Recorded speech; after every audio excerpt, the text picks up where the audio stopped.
Assalamualaikum warahmatullahi wabarakatuh. Kembali kita berjumpa pada mata kuliah Fikih Ibadah, di mana pada kesempatan kali ini kita akan melanjutkan kajian kita tentang puasa. Puasa menurut bahasa adalah al-imsaku, menahan diri dari makan, minum atau berbicara. Ini menurut bahasa. Secara istilah, puasa itu adalah al-imsaku 'anil muftirati, menahan diri dari segala hal yang membatalkan, min tulu'il fajri, ya, dari terbitnya fajar. Tapi yang dimaksud di sini adalah fajar shadiq. Karena fajar ada dua, ada fajar shadiq, ada fajar kidib, ya. Yang dimaksud di sini adalah fajar shadiq atau mulai masuk waktu subuh sampai terbenamnya matahari, ila ghurubi syamsi, sampai masuk waktu maghrib. Syarat wajib puasa. Kapan seseorang itu wajib berpuasa? Yang wajib berpuasa itu dia harus muslim, kemudian baligh. Ya, kita sudah mengenal tanda-tanda baligh. Kemudian berakal, artinya bukan orang yang gila, ya. Kemudian tidak termasuk dalam golongan yang mendapat rukhsah untuk tidak berpuasa. Nanti kita akan kenal 9 orang yang boleh tidak berpuasa, ya. Jadi muslim, baligh, berakal, dan tidak termasuk kalangan yang mendapat rukhsah. Kadang-kadang ada yang menyebutnya muslim, baligh, berakal, mampu, dan muqim, ya. Nanti kita lihat secara lebih detail 9 golongan yang boleh tidak berpuasa. Jenis-jenis puasa, ada puasa wajib, ada puasa sunnah. Ini dari segi jenisnya. Tapi nanti dapat juga kita lihat ada puasa-puasa yang diharamkan. Tapi sebenarnya bukan dari jenis puasanya, tapi kapan waktu melakukannya. Oke. Puasa yang wajib, ada puasa bulan Ramadan, utuh 1 bulan. Kemudian bagi orang yang meninggalkan puasa Ramadan, dia wajib membayarnya. Bayarnya nanti ada yang dibayar dengan qadha, dengan puasa di lain hari di luar Ramadan, ada yang membayarnya dengan fidyah. Kemudian puasa wajib yang ketiga adalah nazar. Misal Anda bernazar, kalau saya lulus dari mata kuliah ini maka saya akan puasa 3 hari misalnya. Itu Anda bernazar, ternyata Anda lulus, maka Anda wajib berpuasa. Kemudian yang keempat, kifarat. Kifarat ini adalah hukuman yang diberikan kepada seseorang karena melakukan pelanggaran. Misal seseorang bersenggama dengan istrinya di siang hari di bulan Ramadan, maka dia akan mendapatkan kifarat berpuasa selama 2 bulan berturut-turut. Nah, ini puasa kifarat. Hukumnya juga wajib. Kemudian puasa sunnah, ada puasa Senin dan Kamis, ada puasa Ayyamul Bid, ya, tanggal 13, 14, 15 setiap bulan Hijriah. Ada puasa Tasu'a dan puasa Asyura 9 dan 10 pada bulan Muharram. Ada pula yang berpuasa di bulan Rajab, puasa Sya'ban. Ada puasa Tarwiyah dan Arafah. Ya, ini tanggal 9 dan 8 dan 9 bulan Zulhijjah. Ada yang puasa Syawal 6 hari di bulan Syawal, ada yang berpuasa Daud, ya. Puasa Daud hari ini berpuasa, besok tidak berpuasa. Oke. Kemudian ada puasa-puasa yang diharamkan. Ini saya terlewat sedikit. Ada puasa yang diharamkan, yakni puasa pada 2 hari raya Idul Fitri, hari raya Idul Adha, dan pada tanggal 11, 12, 13 bulan Dzulhijjah, atau yang disebut dengan hari raya pada hari Tasyrik. Oke, rukun puasa. Rukun puasa adalah niat, ya. Pertama niat, kemudian menahan diri dari segala hal yang membatalkan, kemudian ada orang yang berpuasanya. Oke. Niat puasa. Yang wajib dihadirkan dalam niat puasa wajib, ya, wajib dilakukan pada malam hari sampai terbit fajar shadiq. Jadi niat puasa itu mulai dilakukan setelah terbenamnya matahari, ya, Setelah terbenamnya matahari, minimal Anda sudah mulai bisa berniat puasa setelah matahari terbenam, atau setelah berbuka misalnya Anda sudah boleh berniat puasa sampai terbit fajar shodiq. Ini untuk puasa wajib ya. Apa yang harus dihadirkan? Pertama, bermaksud puasa, kemudian meyakini kefarduannya, kemudian menentukan jenis puasa apa. Ya. Jadi kalau Anda puasa wajib, waktu niatnya itu mulai dari terbenam matahari sampai terbit fajar shodiq. Apa yang harus dihadirkan? Maksud berpuasanya, aku sengaja berpuasa, meyakini kefarduannya, jadi aku berniat puasa fardu. Nah, karena puasa fardu tadi ada berbagai tingkatan, kita juga harus menentukan fardu yang mana. Saya berniat puasa fardu Ramadan. Saya berniat puasa fardu qada. Saya berniat puasa fardu nadar. Nah, begitu ya. Dalam bahasa Arabnya nanti bisa disebut nawaitu shauma ghadin an ada'i fardi syahri ramadhana hadhihi sanata lillahi ta'ala. Oke. Kemudian yang wajib dihadirkan dalam niat puasa sunnah. Yang wajib dihadirkan dalam niat puasa sunnah yang waktunya ditentukan. Bisa mulai dilakukan sejak terbenam matahari, ya. Dilakukan sejak terbenam matahari sampai terbit fajar shodiq. Ini awalnya sama ya. Bisa dilakukan malam hari begitu. Tetapi seandainya seorang ingin berpuasa Senin, dia lupa berniat pada malam harinya, kemudian pada pagi harinya dia baru ingat, ya. Pagi hari, ya, jadi mulai terbit subuh itu sampai kepada tergelincirnya matahari. Di antara waktu itu misalnya pada jam 10 dia baru ingat bahwa pada saat itu dia belum makan apapun, dia belum minum apapun, dan belum melakukan hal-hal yang membatalkan. Pada saat itu dia boleh berniat puasa, tapi batasnya sampai tergelincir matahari.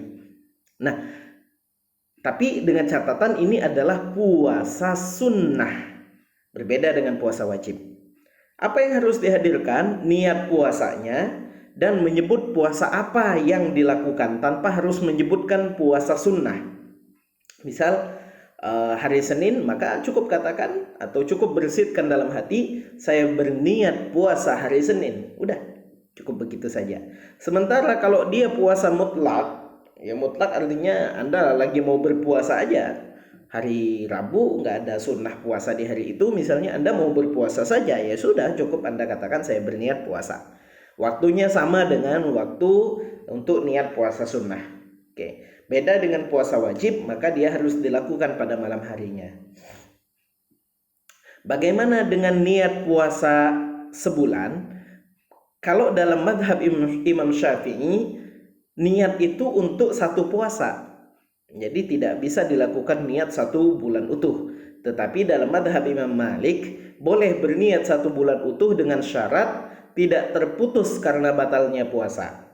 Apabila terputus wajib berniat kembali. Jadi maksudnya begini, Anda boleh berniat puasa utuh dalam madhab Imam Malik, tapi tidak boleh terputus. Misal hari ke-10 Anda batal puasa, maka Anda wajib mengulang niat lagi gitu.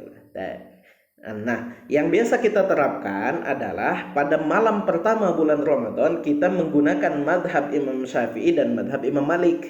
Jadi puasa niat untuk besoknya kita pakai, tetapi niat puasa untuk sebulannya juga kita pakai, khawatir ada yang terlupa berniat. Oke.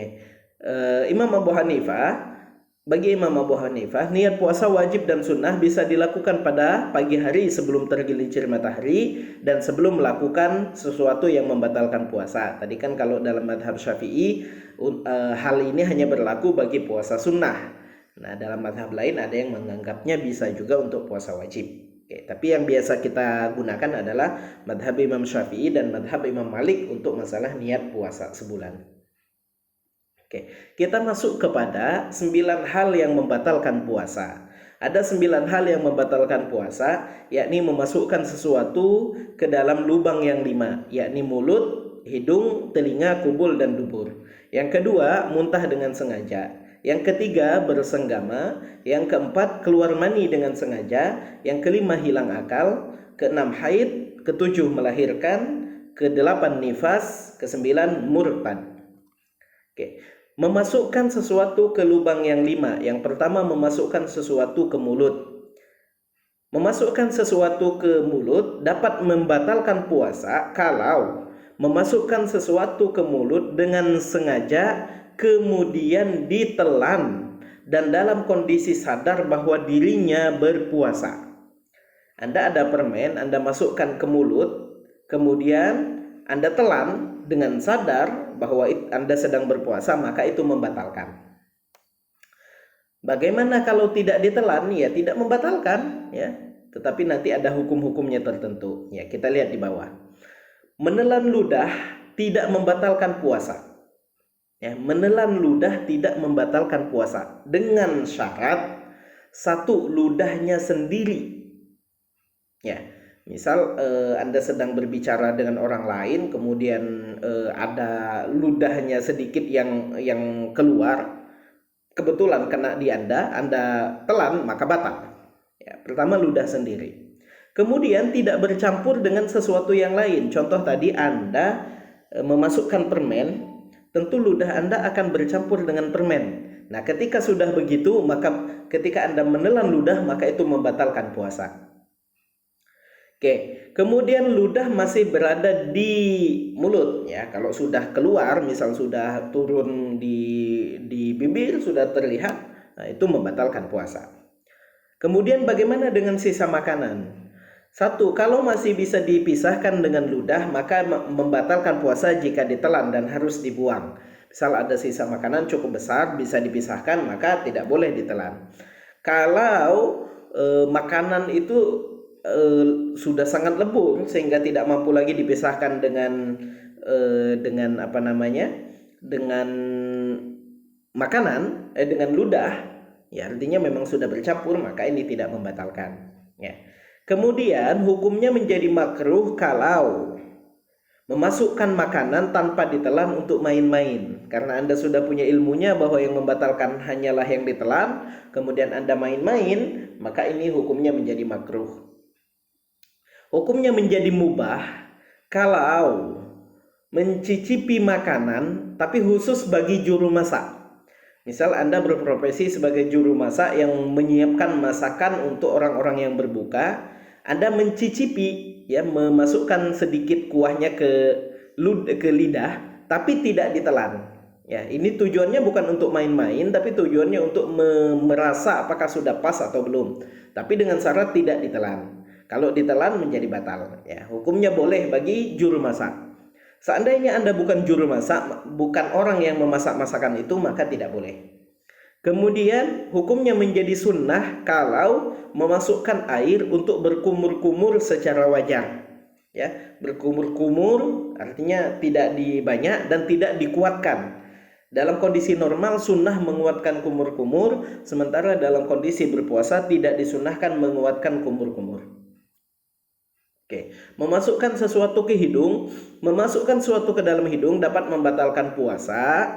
Batasannya, mana yang disebut memasukkan sesuatu itu? Batasannya, apabila benda dimasukkan maka terasa panas di hidung atau hidung bagian atas mendekati mata. Jadi begitu Anda rasakan, kalau Anda masukkan kelingking di bagian luar hidung kan tidak terasa. Tetapi begitu Anda masukkan sesuatu benda kecil lebih dalam, maka itu cukup terasa sakit di hidung. Nah, contohnya misalnya saat ini yang populer, misalnya Anda menggunakan swab, ya. Anda memasukkan benda ke hidung, walaupun benda itu bukan makanan, dengan swab begitu cukup untuk membatalkan puasa. Batas kebolehan sebatas jemari bisa masuk dan tidak sampai ke bagian atas, ya. Begitu tadi, ya. Artinya batasannya kalau Anda memasukkan benda terasa sakit berarti Anda sudah membatalkan puasa. Oke.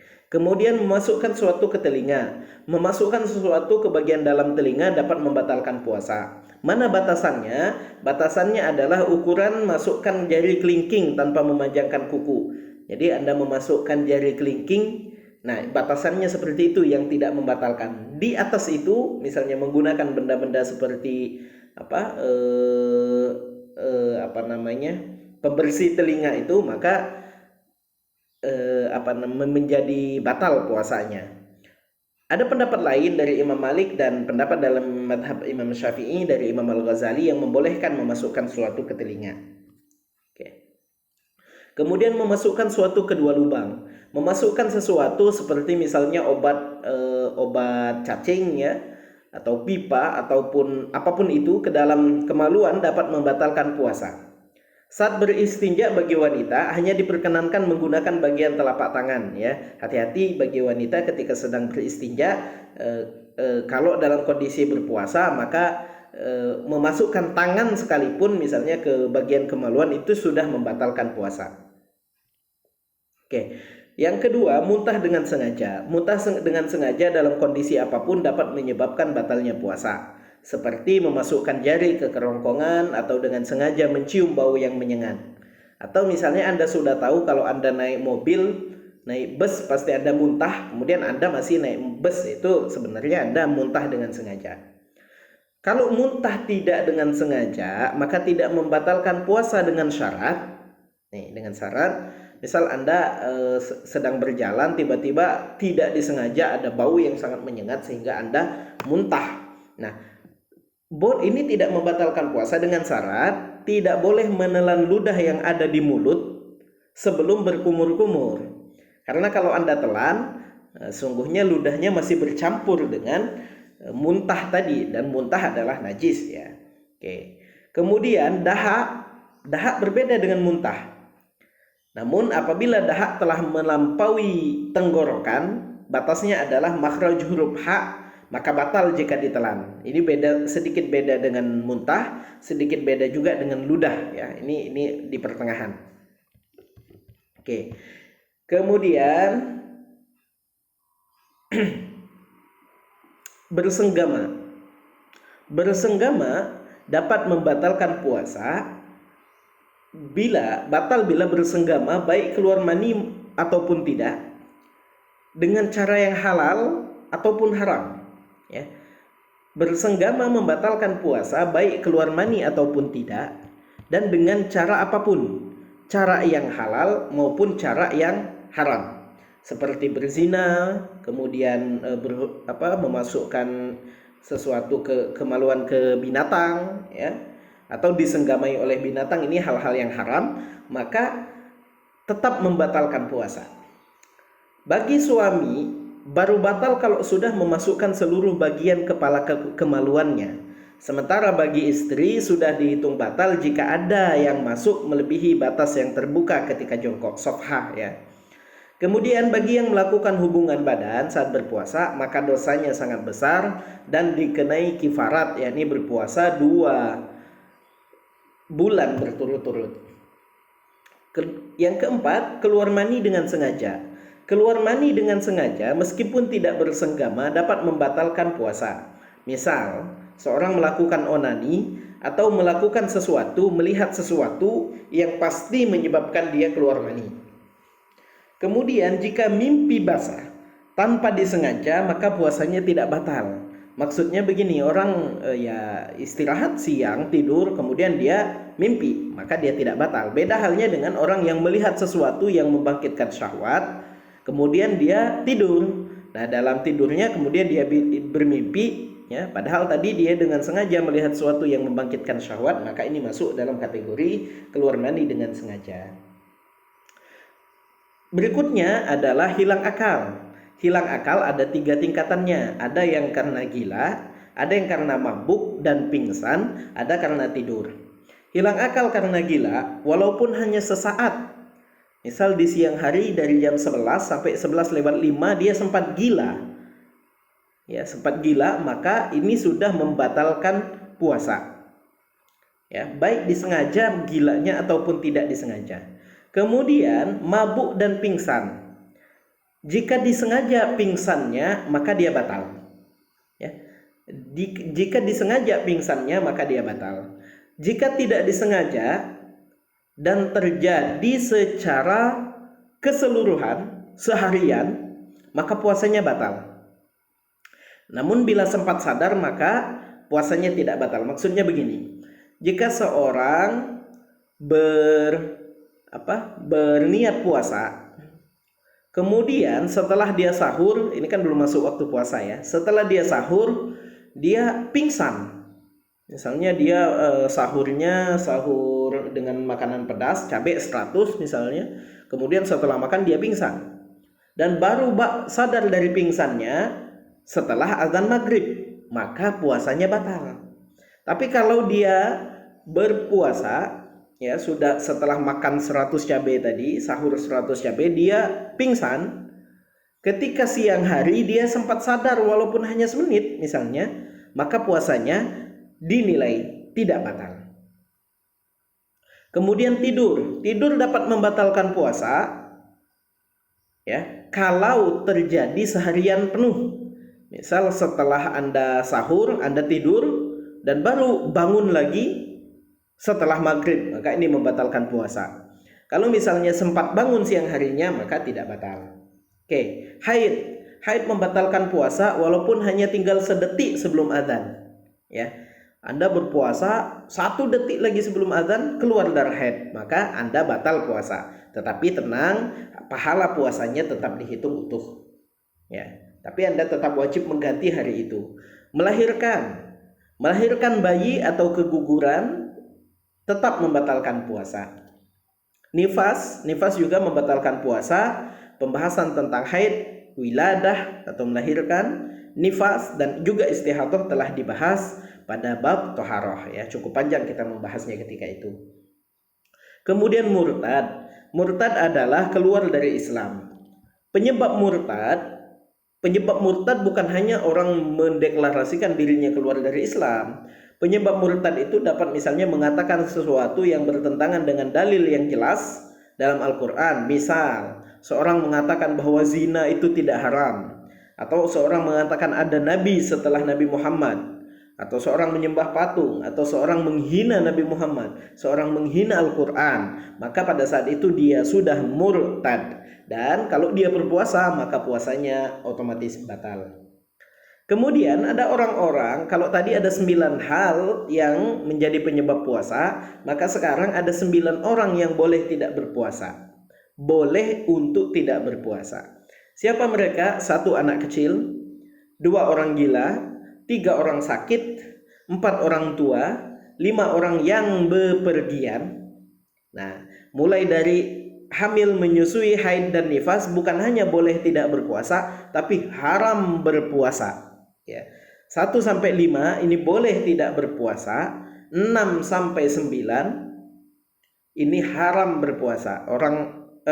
Hamil boleh tidak berpuasa. Berarti 7 sampai 9.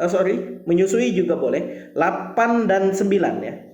Haid dan nifas ini haram berpuasa. Orang hamil dan menyusui boleh tidak berpuasa, tapi kalau dia mau berpuasa juga tetap boleh. Ya, jadi 1 sampai 7 ya. Anak kecil, gila, sakit, orang tua, bepergian, hamil, menyusui boleh tidak berpuasa. Haid dan nifas haram berpuasa. Oke, anak kecil. Yang dimaksud dengan anak kecil adalah anak yang belum sampai baligh. Ya, anak yang belum sampai usia baligh belum wajib berpuasa. Ini sudah kita bahas apa itu baligh. Bagi anak kecil yang berusia 7 tahun dan sudah mumtaz berarti ya, sudah bisa membedakan mumayyiz, tamyiz, sudah bisa membedakan sesuatu yang benar dan yang buruk, maka dia sudah harus dilatih berpuasa oleh orang tuanya. Lalu anak kecil yang belum balik tadi, dia tidak perlu mengqadha puasa yang belum dilakukan karena dia memang boleh untuk tidak berpuasa. Kemudian orang gila karena disengaja dan tidak disengaja tetap tidak sah berpuasa. Ya, orang yang gila baik karena disengaja maupun tidak disengaja tetap tidak sah berpuasa. Akan tetapi ada perbedaan. Bagi gila yang tidak disengaja maka tidak wajib qadha. Bagi gila yang disengaja maka dia wajib qadha. Maksudnya gimana gila yang disengaja? Misal sengaja membenturkan kepalanya ke dinding sampai dia gila, maka itu nanti ketika dia waras maka puasanya wajib diqadha. Kemudian sakit parah. Sakit parah di sini adalah sakit parah yang berdampak vital dan fatal pada kesehatannya jika berpuasa atau menghambat kesembuhannya. Tapi yang menentukannya ada dua hal. Satu, seorang dokter yang muslim, misal ada dokter muslim menyarankan Anda untuk tidak berpuasa karena akan berbahaya bagi tubuh Anda boleh untuk tidak berpuasa. Atau dirinya sendiri berdasarkan pengalaman, misal dia sudah pernah berpuasa sebelumnya ternyata berdampak negatif. Bagi orang yang tidak sakit tetapi lemas dan berbahaya bagi tubuhnya, maka boleh membatalkan puasa sekedarnya. Misal seorang berpuasa, dia tidak sakit tapi dia sampai lemas, sampai dehidrasi. Misal dia tidak sempat sahur, ternyata di jam 4 dia dehidrasi parah, ya. Kemudian dia tidak sanggup menahan dirinya, maka dia boleh membatalkan sekadarnya. Artinya batas sekadarnya ya sampai dia tidak dehidrasi, kemudian dia tetap harus menahan diri sampai maghrib, ya. Ini untuk menghormati hari Ramadannya. Nah, beda dengan orang yang sakit. Memang yang sakit tadi dia tidak perlu menahan diri sampai maghrib, ya silakan makan. Kemudian bagi orang yang sakit parah namun ada harapan sembuh, ya, masih ada kemungkinan sembuh, maka dia wajib mengqadha puasanya. Tapi bagi yang sakit dan tidak ada harapan sembuh, misal dokter mengatakan oh ini tidak bisa sembuh lagi misalnya, maka dia hanya wajib membayar fidyah, yaitu makanan 1 mud 6,7 ons kepada fakir miskin setiap hari. Artinya misal dia 30 hari tidak berpuasa, maka ya dia harus memberikan fidyah selama 30 hari kepada fakir miskin. Orang tua, bagi orang tua yang sudah sulit dan berat untuk mengerjakan puasa, maka boleh untuk tidak berpuasa. Nah, dia tidak perlu mengqadha puasa tapi membayarnya dengan fidyah. Kemudian orang yang bepergian ke tempat yang tidak kurang dari 84 km atau marhalatain. Kemudian saat subuh hari ia boleh berniat tidak berpuasa dengan syarat sudah keluar dari tapal batas kampung dan telah berada dalam perjalanan. Misal Anda akan berjalan ke Jakarta tapi perjalanannya nanti siang jam 12, maka Anda tetap harus berpuasa pada pagi harinya. Nah, kalau memang misalnya Anda berjalan naik mobil ke Jakarta tapi pada pukul 3 subuh Anda sudah jalan dan Anda sudah keluar batas kecamatan, Anda boleh langsung untuk berniat tidak berpuasa karena musafir. Oke. Ya, kita sudah pernah membahas masalah musafir ini di sholat jamak dan qashar. Musafir wajib mengqadha, dia tidak boleh membayarnya dengan fidyah. Kemudian ibu hamil dan menyusui. Nah, ini ada beberapa tingkatan. Ada orang hamil dan menyusui khawatir karena kesehatan dirinya, kadang juga ada khawatir karena kesehatan janinnya. Khusus bagi ibu menyusui, bisa khawatir karena kondisi bayi yang berada di bawah usia 2 tahun hijriah, baik anak kandung maupun anak susuan. Ya. Oke, bagi orang yang khawatir kesehatan dirinya, dia hanya wajib mengqadha. Orang hamil dia tidak mampu puasa karena dia tidak kuat, dia wajib mengqadha berapa hari yang ditinggalkan. Wajib mengqadha jika khawatir kesehatan dirinya dan bayinya, dia wajib mengqadha. Tapi bagi yang khawatir kesehatan bayinya saja, jadi dia tidak berpuasa karena khawatir terhadap kesehatan bayinya saja, maka dia wajib mengqadha dan membayar fidyah plus, ya, wajib mengqadha dan membayar fidyah. Kemudian haid dan nifas, haram hukumnya orang haid dan nifas untuk berpuasa. Wajib mengqadha puasa tapi tidak wajib mengqadha salat, ya. Bagi orang yang haid dan nifas wajib mengqadha puasa dan tidak wajib mengqadha salat. Cara qadha puasa. Ada beberapa hal tadi, ya. Ada kesunahan dalam berpuasa, ini belum kita bahas di sini. Kesunahan dalam berpuasa ada beberapa hal, misal bersahur, ya. Sahur itu salah satu kesunahan dalam berpuasa. Kemudian mempercepat buka, kemudian berbuka dengan buah-buahan, berbuka dengan air putih terlebih dahulu. Ini beberapa kesunahan yang ada dalam puasa. Kemudian ada juga kemakruhan dalam berpuasa, misalnya makruh bersikat gigi atau bersiwak ketika berpuasa di atas atau setelah tergelincirnya matahari, beberapa misalnya. Kemudian cara qadha puasanya, Misal Anda ketinggalan puasa karena haid selama 7 hari, maka bisa diganti, kodoknya itu bisa dilakukan sepanjang tahun. Artinya dimulai dari selesai Ramadan masuk bulan Syawal sampai bertemu dengan Ramadan kembali, ya. Kecuali di hari-hari yang diharamkan berpuasa. Cara niatnya sama dengan niat puasa Ramadan. Anda wajib menyebutkan niat puasanya. Anda juga wajib menyebutkan bentuk puasanya, yaitu puasa qadha, ya, dan wajib meyakini kefarduannya. Apabila bergabung dan hari-hari sunnah, misal Anda ketinggalan puasa Ramadan 6 hari.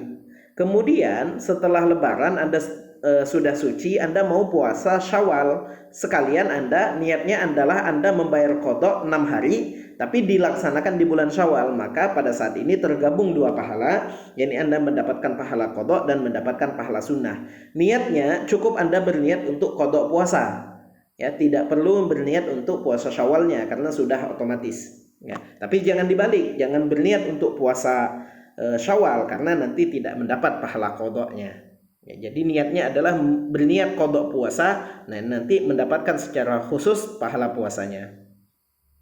Oke, cara membayar fidyah sudah dibahas tadi, ya, dengan memberikan 1 mud 6,7 ons makanan dengan makanan yang sama dengan yang biasa Anda makan kepada fakir miskin. Nah, dalam mazhab Syafi'i Anda harus memberikannya dalam bentuk makanan, tidak boleh dalam bentuk uang. Nah, kalau dalam bentuk uang Anda harus pindah dulu, Anda harus mengikuti mazhab Imam Hambali, ya, nanti dengan 1 sok. 1 sok itu 4 mud, ya.